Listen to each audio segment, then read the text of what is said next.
Şimdi isterseniz çiftçilerin durumuyla başlayalım. Çünkü oldukça zor durumdalar. Her gün eylem halindeler. Kimisi ürettiği ürünleri sokağa döküp tepkilerini dile getirmeye devam ediyorlar.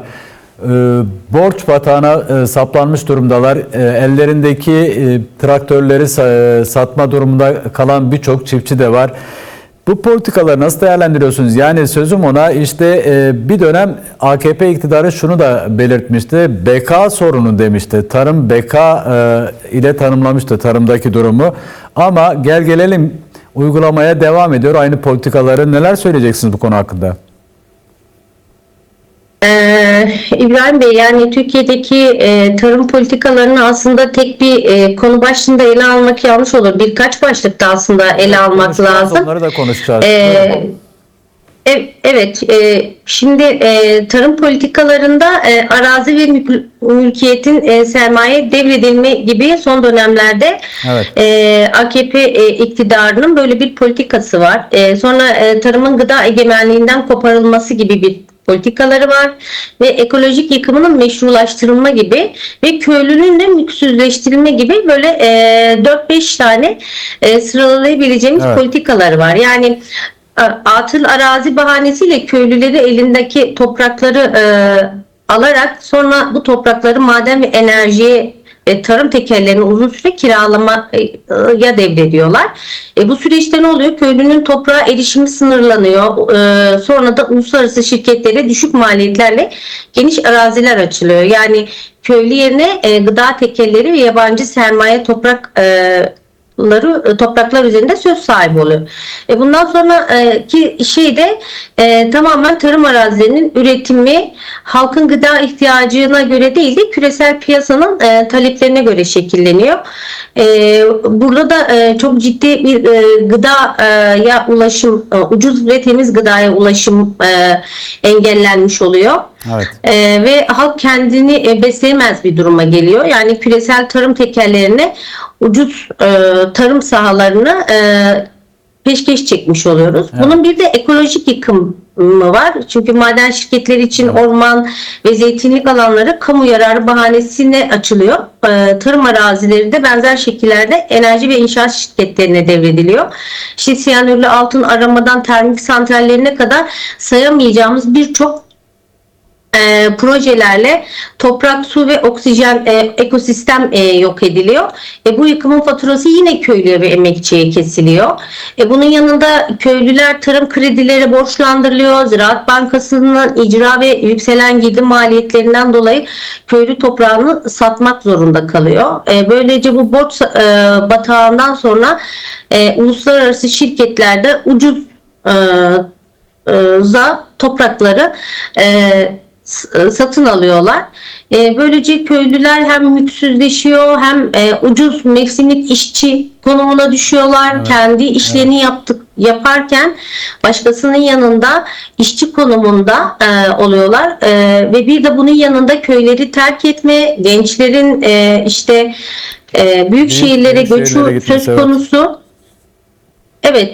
Ve bunun yanında da yani şunu söyleyebiliriz. Bu kararlar aslında çoğunluğun, köylünün, üreticinin ve yerelin aldığı bir karar değil. Halkın iradesini yok sayarak şirketlerin çıkarlarını gözeterek alınan kararlar. Evet. Böyle giderse biz kendi kendine yeten ithalat ve ihracat yapan Türkiye bir tarım ülkesiyken şirketlere ucuz iş alanı sağlayıp bizleri ithalata ve ihracata dışa bağımlı hale getirdiler. Yani şunu söyleyebiliriz. Türkiye'deki tarım arazilerinin uluslararası şirketlere peşkeş çekilmesi, gıda egemenliğini ortadan kaldıran, köylüyü mülksüzleştiren, ekosistemi tahrip eden ve halkın iradesini gasp eden bir süreç içindeyiz. Bu sadece ekonomik bir tercih değil, aynı zamanda sınıfsal ve ekolojik bir yıkım politikası izliyorlar diyebilirim.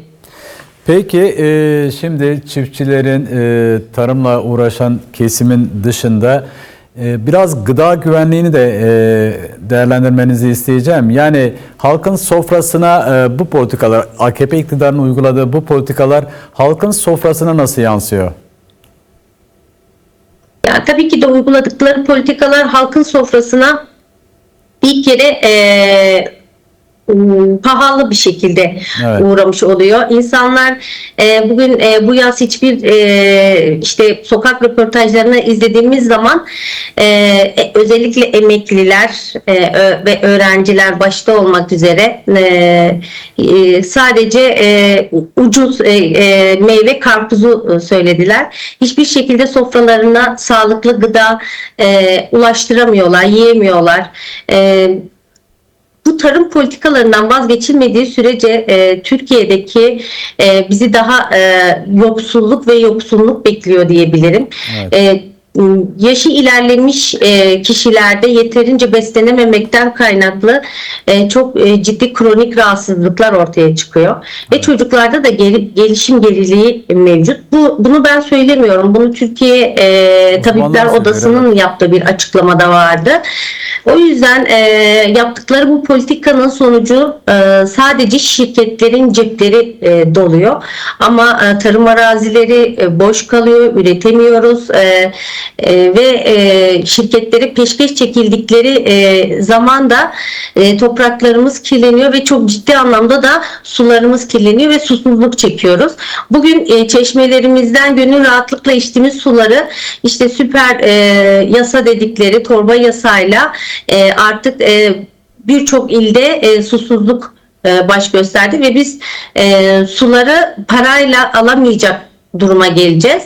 Belki zaten parası yok halkın. O da sadece zenginlerin ulaşabileceği bir konum nokta olacak yani. Yani suya ulaşmak artık lüks olacak halklar açısından dediniz. Peki Evet. son olarak kısaca şunu da değerlendirmenizi isteyeceğim. Bir sendika başkanı olarak şimdi çiftçiler yani çok düşük düzeyde, küçük düzeyde tepkiler gösteriyorlar. Yani bir birliktelik yok. Esasen bir örgütlülük, yani bazı örgütlenmeler var ama genel anlamda sorunlara hemen hemen aynı olan insanlar bir araya gelemiyor. Bu duruma ilişkin neler söyleyebiliriz? Yani bunu nasıl çözebilirler?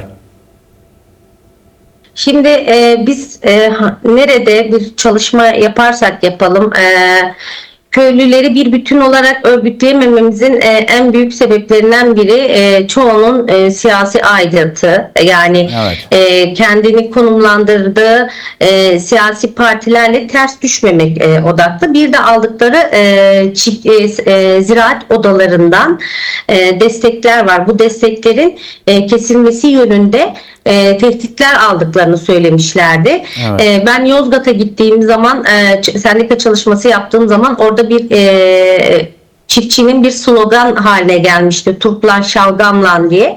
Mesela orada bir çiftçinin tepki göstermesi, sosyal medyada çok görünür olmasının karşılığında beyefendi çok fazla tehdit mesajları almıştı. Yani güvenlik kaygısı da taşıyorlar. Bir bütün olarak bir araya geldiklerinde kendi içlerinden birkaç kişiye işte bazı kesimler tarafından işte para yedirildiğinde halkı bölüp kendi aralarında ikicilik yaratma durumları var.